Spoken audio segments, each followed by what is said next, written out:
Salut tout le monde, c'est Thierry Gounté, bienvenue sur ma chaîne TG Mega Technology.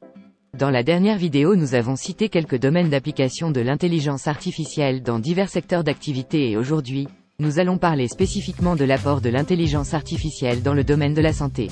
Abonnez-vous et activez la cloche de notification pour ne rien rater sur nos prochaines vidéos. On commence tout de suite après le générique.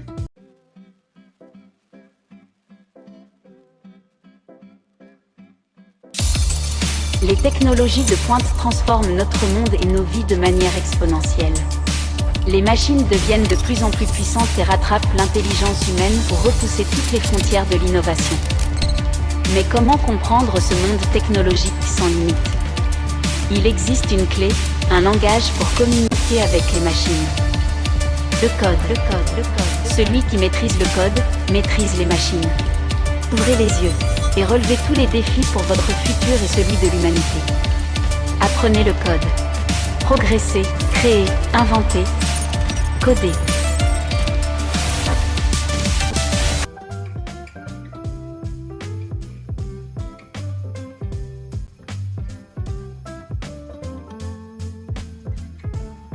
Eh bien chers experts, nous voilà donc de retour. Dans cette vidéo nous allons aborder les questions suivantes. Qu'est-ce que l'intelligence artificielle dans le contexte de la médecine? Comment fonctionne l'IA dans le domaine médical?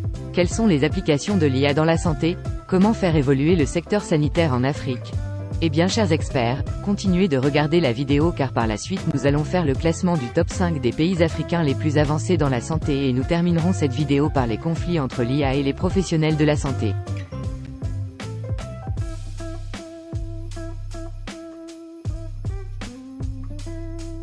Qu'est-ce que l'IA dans le contexte de la santé? C'est ce que nous allons aborder tout de suite. Je vous invite à aller regarder la définition de l'IA dans notre vidéo précédente, je vous mettrai le lien en description de cette vidéo.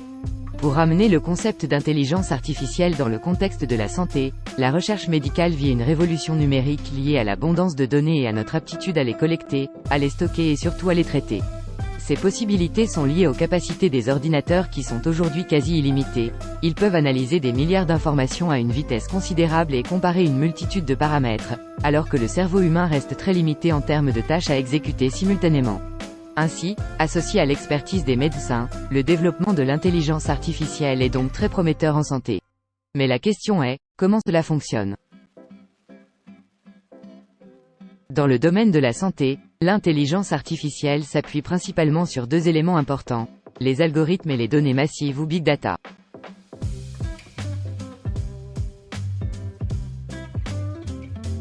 Pour le premier élément, les algorithmes sont une suite d'instructions effectuées par un programme informatique pour résoudre un type de problème donné.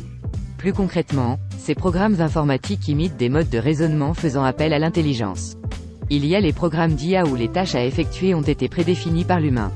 Il s'agit par exemple d'un programme sachant jouer aux échecs car on lui a fourni les règles du jeu et la puissance de calcul nécessaire pour anticiper les conséquences de ses choix.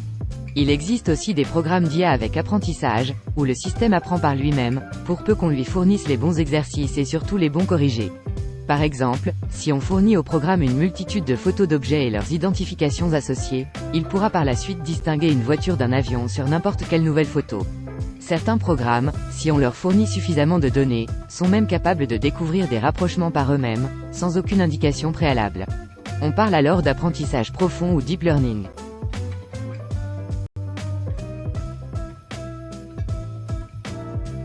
Le second élément indispensable à l'IA sont les données massives ou big data. Dans le domaine de la santé, les données numériques se multiplient, dossiers de l'assurance maladie, fichiers des causes de décès ou du système national des données de santé, dossiers médicaux de patients comme par exemple les résultats d'examens et d'imagerie, les comptes rendus chirurgicaux, les protocoles thérapeutiques, etc. À quoi s'ajoutent encore les données issues de programmes de recherche? Il existe donc beaucoup d'enjeux autour de toutes ces informations pour permettre leur utilisation optimale par l'IA.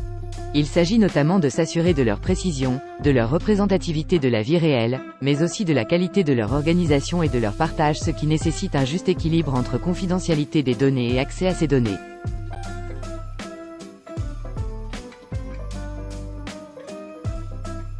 Quels sont les domaines d'application de l'IA dans la santé?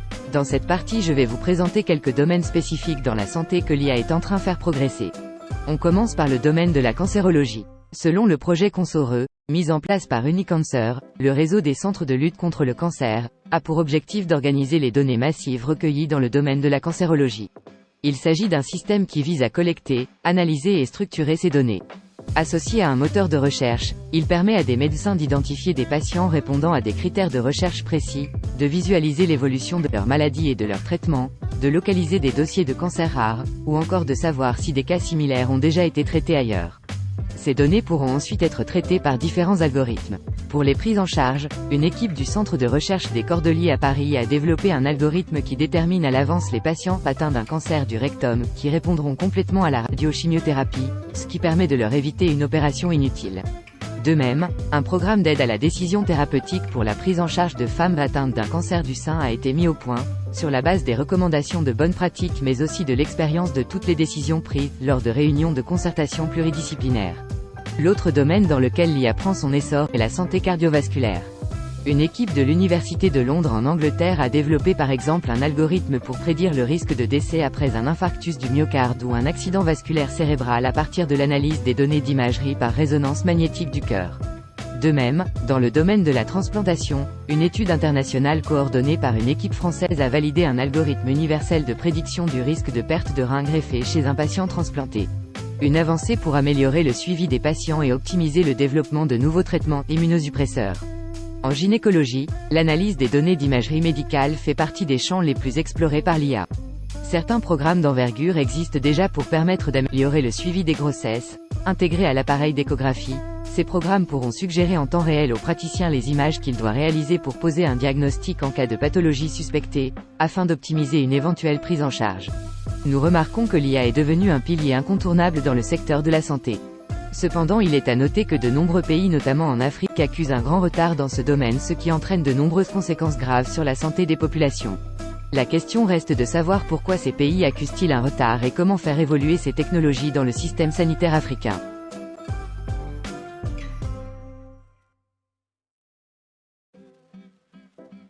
Comment faire évoluer le secteur sanitaire en Afrique ? Interrogé sur cette question, Barnabo Nampukim, médecin togolais en service dans un hôpital en Chine, affirme que nos pays manquent cruellement de personnel médical, la population manque de moyens, la majeure partie est illettrée, n'a pas accès à l'eau, à l'électricité ou encore à l'internet. Il conclut en disant que ce serait utopique de penser pouvoir rentrer dans l'ère de l'IA sans avoir atteint un niveau acceptable et accessible de soins de santé avec la médecine conventionnelle.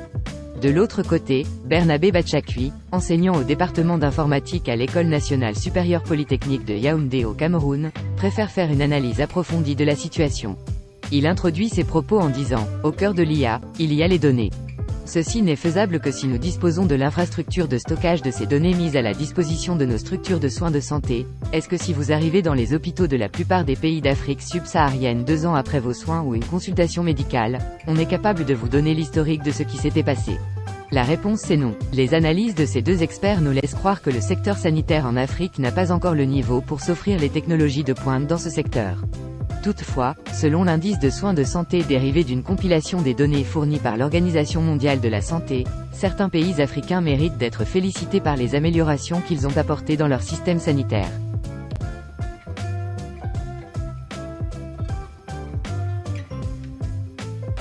Eh bien chers experts, asseyez-vous confortablement car dans cette partie je vais vous présenter le top 5 des pays les plus avancés dans le domaine de la santé en Afrique.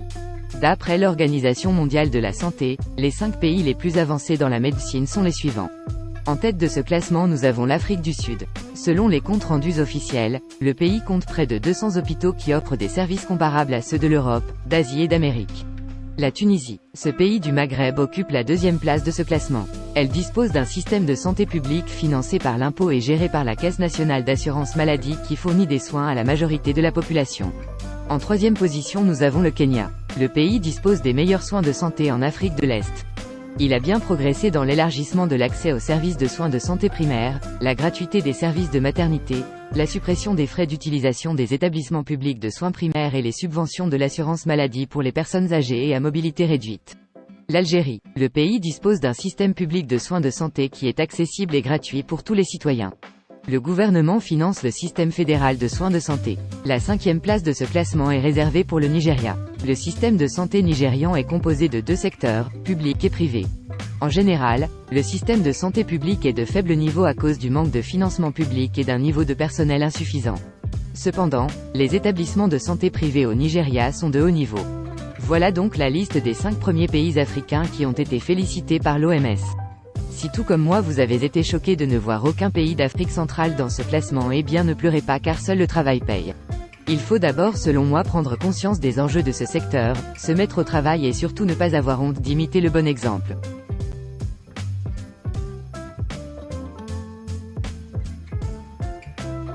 J'espère que le classement vous a plu. Si cela est le cas, faites-le moi savoir en commentaire, et si cela n'est pas le cas, laissez-moi également un commentaire pour que je puisse savoir pourquoi.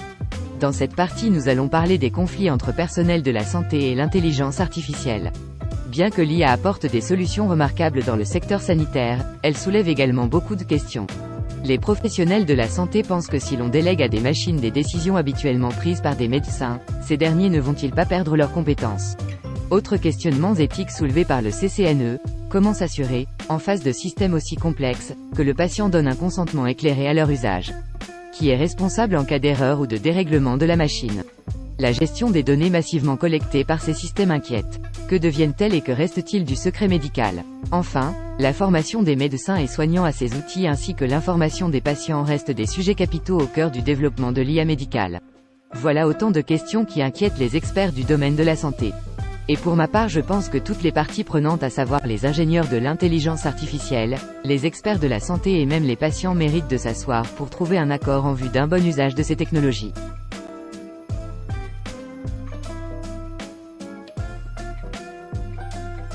Nous voilà donc à la fin. Si cette vidéo vous a plu, n'hésitez pas à me laisser un message d'encouragement en commentaire, et si vous n'êtes pas satisfait du contenu de cette vidéo, dites-le moi également en commentaire pour que je puisse m'améliorer.